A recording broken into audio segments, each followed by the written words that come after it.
saya akan membacakan kisah Nabi Muhammad dilahirkan. Kisahnya akan kita mulai dari kelahiran Nabi Muhammad SAW yang dimana beliau lahir pada hari Senin 12 Rabiul Awal tahun 571 Masehi di Mekah berdasarkan kalender Romawi atau sekitar 1451 tahun yang lalu. Ibu Rasulullah Shallallahu Alaihi Wasallam bernama Aminah dan ayahnya bernama Abdullah. Tahun kelahiran Nabi Muhammad juga disebut dengan sebutan tahun gajah karena pada saat itu Ka'bah diserang oleh pasukan gajah yang dipimpin oleh Abraha Habsyah. Namun aksi penyerangan Ka'bah itu dihentikan oleh Allah Subhanahu wa taala dengan mendatangkan burung ababil yang menjatuhkan batu-batu yang membawa wabah penyakit. Kisah Nabi Muhammad Sallallahu Alaihi Wasallam lahir tertuang di Al-Quran dalam surah Al-Fil yang berarti tahun gajah. Pada masa itu Nabi Muhammad Sallallahu Alaihi Wasallam dilahirkan dan beliau tumbuh besar sebagai seorang anak yatim karena ketika usianya 3 bulan di dalam kandungan ibunya, ayahnya sudah meninggal dunia. Saat Nabi Muhammad lahir, ia disusui oleh seorang ibu yang bernama Halimatus Sa'diyah. Meskipun ASINya cukup sulit keluar, perempuan tersebut dengan ikhlas menyusui Nabi. Keikhlasannya tersebut diberi balasan oleh Allah Subhanahu wa taala dengan ASI yang akhirnya mengalir deras. Nabi Muhammad Sallallahu Alaihi Wasallam lahir sebagai yatim di rumah Abu Thalib. Rasulullah tumbuh dan menjalani hidup layaknya anak-anak lain. Namun Nabi Muhammad Sallallahu Alaihi Wasallam sempat harus disembunyikan oleh ibunya di pedalaman karena pada zaman dahulu ada tradisi Quraisy pada hari ke-18. Selama remaja, Nabi Muhammad tidak pernah melakukan perbuatan yang merugikan kawan-kawan yang ada di sekitarnya. Hingga akhirnya Nabi menceritakan saat dirinya 2 kali duduk mendengarkan pesta perkawinan saat berada di zaman jahiliyah. Saat itu Allah Subhanahu wa taala sengaja menutup telinga hingga Nabi tertidur dan baru bangun pada keesokan harinya. Setelah kejadian tersebut, Nabi Muhammad berniat untuk tidak lagi mengikuti perbuatan yang buruk.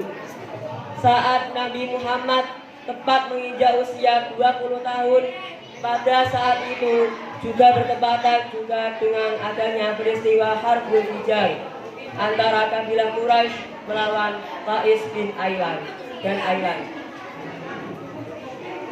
Saat itu Nabi Muhammad menuju dewasa. Dunia bisnis semakin ia tekuni bersama dengan sahabat terbaiknya yakni Sa'id bin Abi Sa'id. Ia berdagang. Kemudian saat usia Nabi 25 tahun, Rasulullah Shallallahu Alaihi Wasallam menjalankan bisnis dengan bekerja sama dengan Khadijah, seorang wanita yang kaya. Perniagaan itulah mempertemukan Nabi Muhammad dengan Siti Khadijah. Biasanya Khadijah membiayai kafilah perdagangan Mekah ke Suriah yang nantinya keuntungannya akan dibagi bersama dengan mitranya. Hal itu pula lah yang membuat perjalanan dagang dilakukan oleh keduanya.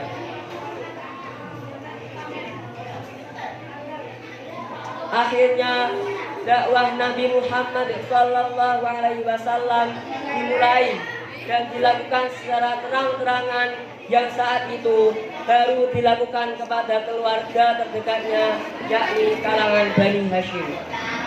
Dakwah beliau saat itu hanya diterima oleh Ali bin Abu Thalib dengan memutuskan beriman kepada kaum Quraisy, beriman kepada Allah Subhanahu wa taala dan Rasulullah, dilindungi oleh saat melakukan dakwah.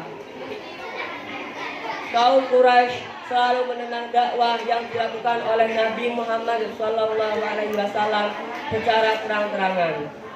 Bahkan Nabi sempat dilemparkan kotoran dan dituduh gila saat berdakwah. Bahkan pamannya sendiri, yakni Abu Jahal dan Abu Lahab, juga turut menentang dakwahan Rasul.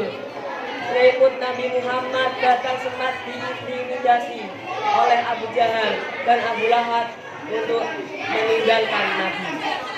Hal itu dilakukan karena kekhawatiran mereka akan rusaknya agama nenek moyang, yaitu menyembah berhala. Nabi Muhammad juga sempat akan dibunuh oleh kaum Quraisy dengan menggunakan segala cara. Salah satunya dengan menyuruh Abu Thalib untuk membiarkan Rasul wafat dengan memberinya tebusan. Orang luar pun juga dilibatkan agar tidak terjadi peperangan dan perang saudara. Untuk berzakat muncul setelah kaum muslimin kondisinya mulai sejahtera di tahun kedua Hijriah. Sebelumnya di tahun pertama Nabi dan sahabat serta kaum muhajirin terlebih masih cukup sulit untuk bertahan hidup. Kecuali Utsman bin Affan, tak semua orang yang masa itu hidup bercukupan. Setelah itu Mu'adz bin Jabal langsung mengutus konti di zaman untuk menyampaikan nasihatnya kepada ahli kitab tentang zakat tersebut. Perintah kurban bermula saat Nabi Muhammad melakukan haji wada di Mina. Sebanyak 100 ekor unta saat itu disembelih oleh Rasulullah. Dari 100 tersebut ada 63 ekor unta yang Rasulullah sembelih sendiri, sedangkan sisanya disembelih oleh Ali bin Abi Thalib. Penyembelihan tersebut dilakukan oleh Nabi setelah salat Idul Adha dilaksanakan. Perintah untuk berkurban ini berada dalam surat Al-Hajj ayat 36. Rasulullah SAW wafat bertepatan dengan wahyu Allah. Surat Az-Zumar ayat 30 turun. Dalam surat tersebut berisikan, sesungguhnya kamu akan mati dan sesungguhnya mereka akan mati pula. Beliau sempat menderita sakit kepala dan demam tinggi sejak bulan Safar tahun 11 Hijriah. Rasulullah sakit selama 2 minggu. Kemudian ia mendatangi rumah istri-istrinya, salah satunya yakni Aisyah dengan kondisi tubuh yang sudah lemah. Itulah kisah Nabi Muhammad SAW, mulai dari kelahirannya hingga akhir hayatnya, yang di mana berisikan perjalanan hidup dan perjuangannya dalam berdakwah dan menyebarkan agama Allah Subhanahu wa taala. Kisah Nabi Muhammad yang sudah dijelaskan di atas mungkin bisa menjadi sebuah pelajaran dan ada hikmah yang dapat diambil. Demikian cerita saya. Bila ada kesalahan, saya minta maaf sebesar-besarnya. Wabillahi taufiq wal hidayah. Wassalamualaikum warahmatullahi wabarakatuh.